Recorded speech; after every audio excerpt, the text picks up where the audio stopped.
नमस्कार दोस्तों, मैं गणिका सिंह स्वागत करती हूँ आप सभी का आपके अपने चैनल गणिका। कैसे हैं आप सब, ये बताने के लिए हमेशा की तरह कमेंट बॉक्स में जय श्री हरि विष्णु जरूर लिखें। तो चलिए दोस्तों, आज हम इस वीडियो में जानेंगे 2025 में फाल्गुन माह की शुक्ल पक्ष आमलकी एकादशी यानी कि रंग भरी एकादशी कब है, व्रत वाले दिन किन किन बातों का हमें ध्यान रखना है, तिथि कब से प्रारंभ हो रही है, कब समाप्त हो रही है, पारण का शुभ मुहूर्त क्या रहेगा और इस दिन पे किन किन चीजों का दान करना बहुत ही अच्छा माना जाता है।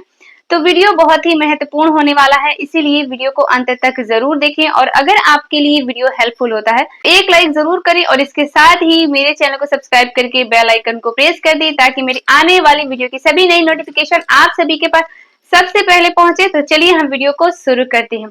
तो सबसे पहले मैं आपको बता दूं कि आमलकी एकादशी, जो कि नाम से ही पता चल रहा है कि इस एकादशी में आंवले का महत्व होगा। फाल्गुन माह की शुक्ल पक्ष आमलकी एकादशी को रंग भरी एकादशी के नाम से भी जाना जाता है। इस एकादशी का बहुत ही महत्व है। इस दिन आंवले का विशेष महत्व बताया गया है।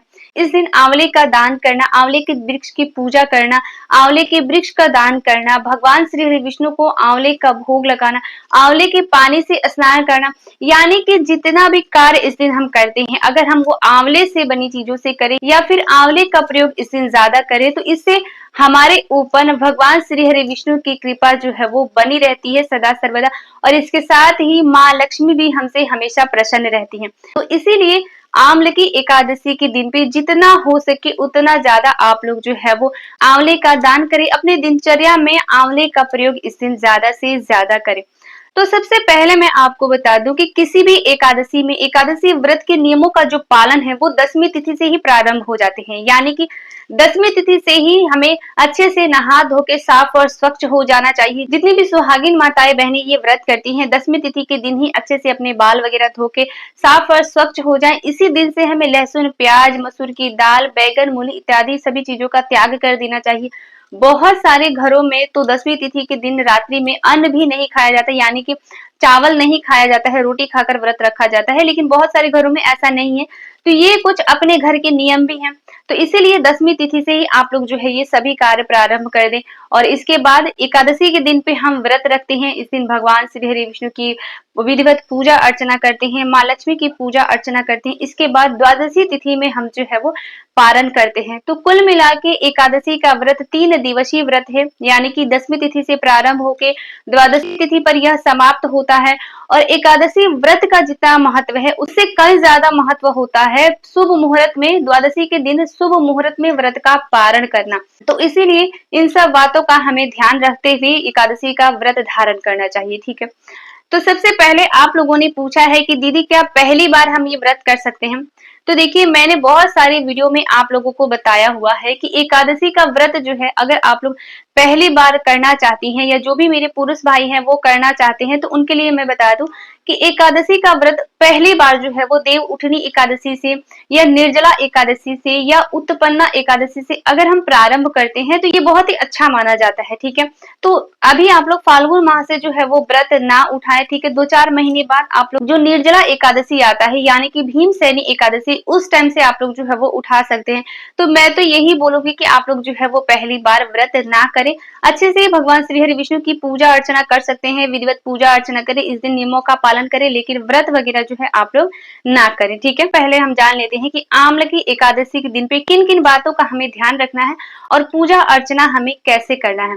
तो सबसे पहले मैं आपको बता दूं कि सुबह सवेरे जल्दी उठ जाइए। जैसा कि मैं हर वीडियो में आप लोगों को बताती हूँ, किसी भी पूजा पाठ की वीडियो में, कि कभी भी व्रत वाले दिन हमें देर तक हमें नहीं सोना चाहिए। तो इसीलिए सुबह सवेरे आप लोग जल्दी उठ जाएं। इसके बाद जो है अपनी जितने भी काम काज है वो सभी संपन्न करने के बाद अच्छे से स्नान आदि कर लें। अगर हो पाता है, मिल जाता है, तो इस दिन आंवले का रस मिलाकर पानी में जरूर हमें स्नान करना चाहिए। इस दिन हो सके तो आंवले का पानी से आप लोग स्नान कर सकते हैं और अगर आंवला ना मिले तो हल्दी के पानी से भी आप लोग जो है वो स्नान कर सकते हैं। इस दिन पीले वस्त्र जरूर धारण करें और भगवान सूर्य देव को 1 लोटा जल चढ़ाते हुए फिर भगवान श्री हरि विष्णु की हमें विधिवत पूजा करनी चाहिए। पीले वस्त्र इस दिन हमें जरूर धारण करने चाहिए, साथ ही भगवान श्री हरि विष्णु को भी इस दिन पीले वस्त्र ही हमें धारण करवाना चाहिए। भगवान पीले पुष्प ही हमें अर्पित करना चाहिए। जितने भी ऋतुफल आते हैं वो इस दिन पे हमें जरूर भगवान को भोग लगाने चाहिए। इसके साथ ही हमें आंवले का भोग भी इस दिन भगवान श्री हरि विष्णु को जरूर लगाना चाहिए। इससे भगवान हम पर प्रसन्न रहते हैं। जिनकी कुंडली में गुरु ग्रह कमजोर है या खराब है, उनको हमेशा गुरुवार के दिन या एकादशी वाले दिन पीले वस्त्र जरूर धारण करना चाहिए और साथ ही पीला चंदन या हल्दी से माथे पर तिलक जरूर करना चाहिए। इससे हमारे गुरु ग्रह जो है वो मजबूत होते हैं और जिनके भी कुंडली में गुरु ग्रह खराब है वो अच्छे होते हैं धीरे धीरे। तो इसीलिए एकादशी वाले दिन हमें पीले वस्त्र ही धारण करने हैं। इसके साथ ही इस दिन भगवान श्री हरि विष्णु के समक्ष एक घी का दीपक जरूर जलाएं। गोपी चंदन इस दिन भगवान को तिलक करें, ठीक है। मिठाई का भोग लगाए, जो भी मिल जाता है, मखाने ऋतुफल जो भी हमें मिल जाता है उससे भगवान को भोग लगाने चाहिए। इस दिन हमें अन्न का भोग नहीं लगाना है, इस बात का आप लोग ध्यान रखें। इसी वाले दिन पे भगवान को अन्न का भोग जो है वो नहीं लगता है। इसके पश्चात भगवान को तुलसी पत्र इस दिन जरूर चढ़ाएं। भोग में भी तुलसी पत्र हमें चढ़ाना है और भगवान के समक्ष भी हमें तुलसी पत्र जरूर चढ़ाना है। अगर हम तुलसी पत्र नहीं चढ़ाते हैं तो इससे हमारी पूजा जो है वो अधूरी मानी जाती है और भगवान हमारी पूजा को स्वीकार नहीं करते हैं। तो इसीलिए भोग में भी और भगवान के समक्ष भी इस दिन हमें तुलसी पत्र जरूर चढ़ानी है। अगली चीज इसके साथ ही मैं बताती चलूं कि कभी भी एकादशी वाले दिन हमें तुलसी पत्र तोड़नी नहीं है। मैं हर वीडियो में आप लोगों को बताती हूँ, सभी जितनी भी मेरी एकादशी की वीडियो है मैं सब में ये बात बताई हूँ कि कभी भी एकादशी वाले दिन पे ना ही हमें तुलसी जी में जल चढ़ाना है और ना ही तुलसी जी को तोड़नी चाहिए। इस दिन तुलसी महारानी भी व्रत रखती हैं, निर्जला व्रत रखती हैं और अगर हम जल चढ़ाते हैं तो उनका व्रत जो है वो खंडित माना जाता है। साथ ही इस दिन हमें उनको तोड़ना भी नहीं है, ठीक है, और उसका पाप जो है हमारे सर आता है। तो इसीलिए आप लोग इस बात का ध्यान रखें कि इस दिन भूल से भी आप लोग जो है वो तुलसी पत्र ना तोड़े और ना ही तुलसी जी में जल चढ़ाएं, ठीक है। इस दिन पे जैसा कि आप लोग को पता है आंवले की एकादशी है, तो इस दिन पे आंवले का ही ज्यादा महत्व है। तो अगर आप लोग आंवले का दान करते हैं या आंवले के वृक्ष का दान करते हैं, ये बहुत ही अच्छा माना जाता है। साथ में अगर आंवले का वृक्ष कहीं आसपास है तो इस दिन हमें एक घी का दीपक जरूर जलानी है। आंवले का पूजा हमें इस दिन पे जरूर करना है, ये बहुत ही अच्छा माना जाता है। पहले से आप लोग आंवला लाकर रख ले, ठीक है, और इस दिन पे भगवान को भोग भी लगाएं, दान भी कर सकते हैं, ठीक है। तो पहले से आप लोग इस बात का ध्यान रखें। अब हम जान लेते हैं कि 2025 में आम्ल की एकादशी कब है, व्रत तिथि कब से प्रारंभ हो रही है, कब समाप्त हो रही है और पारण का शुभ मुहूर्त क्या रहेगा। तो मैं आपको बता दूं, आम्ल की एकादशी तिथि प्रारंभ हो रही है 9 मार्च दिन रविवार को सुबह 7:45 पर और तिथि समाप्त हो रही है 10 मार्च दिन सोमवार को सुबह 7:44 पर।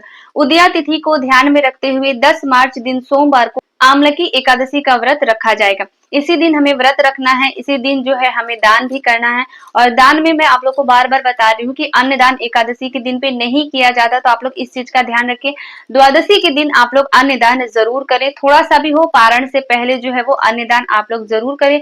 और साथ ही में इसमें भी पारण में भी आप लोग जो है वो आंवले का दान कर सकते हैं, ठीक है। अब हम जान लेते हैं कि द्वादशी तिथि कब से प्रारंभ हो रही है, कब समाप्त हो रही है और पारण का शुभ मुहूर्त क्या रहेगा। तो मैं आपको बता दूं कि द्वादशी तिथि प्रारंभ हो रही है 10 मार्च को सुबह 7:44 पर और यही तिथि समाप्त हो रही है 11 मार्च दिन मंगलवार को सुबह 8:13 पर। पारण का शुभ मुहूर्त रहेगा 11 मार्च दिन मंगलवार को सुबह 6:35 से 8:13 पर। यानी कि तिथि समाप्त होने के साथ साथ ही हमें व्रत का पारण भी कर लेना है और ये शुभ समय है, ठीक है। इसी समय पे हमें अपने व्रत का पारण करना है। अगर भोजन इत्यादि ना बना हो तो हम जो है वो मुख में तुलसी पत्र और गंगा जल लेकर भी व्रत का पारण कर सकते हैं। द्वादशी तिथि की विधि क्या होती है, जैसे हम एकादशी के दिन पे व्रत रखते हैं, पूजा पाठ करते हैं, वैसे ही द्वादशी तिथि के दिन सुबह सवेरे जल्दी उठ के स्नान आदि करके हमें भगवान श्री हरि विष्णु की विधिवत पूजा करनी चाहिए। इसके पश्चात हमें थोड़ा बहुत कुछ न कुछ अपने सामर्थ्य के अनुसार दान जरूर करना चाहिए। फिर गौ माता के लिए कुछ निकालते हुए इसके बाद ही हमें व्रत का पारण करना चाहिए, ठीक है। जैसा कि मैंने बताया, अगर भोजन इत्यादि ना बना हो तो तुलसी पत्र और गंगा जल के साथ भी हम व्रत का पारण कर सकते हैं, ठीक है। तो आशा करती हूं आज का वीडियो आप लोगों के लिए बहुत ही हेल्पफुल होगा। अगर वीडियो हेल्पफुल होता है तो एक लाइक जरूर करें और इसके साथ ही मेरे चैनल को सब्सक्राइब करके बेल आइकन को प्रेस कर दें ताकि मेरी आने वाली वीडियो की सभी नई नोटिफिकेशन आप सभी के पास सबसे पहले पहुंचे। तो मिलती हूँ मैं आप सभी से नेक्स्ट वीडियो में, तब तक के लिए नमस्कार।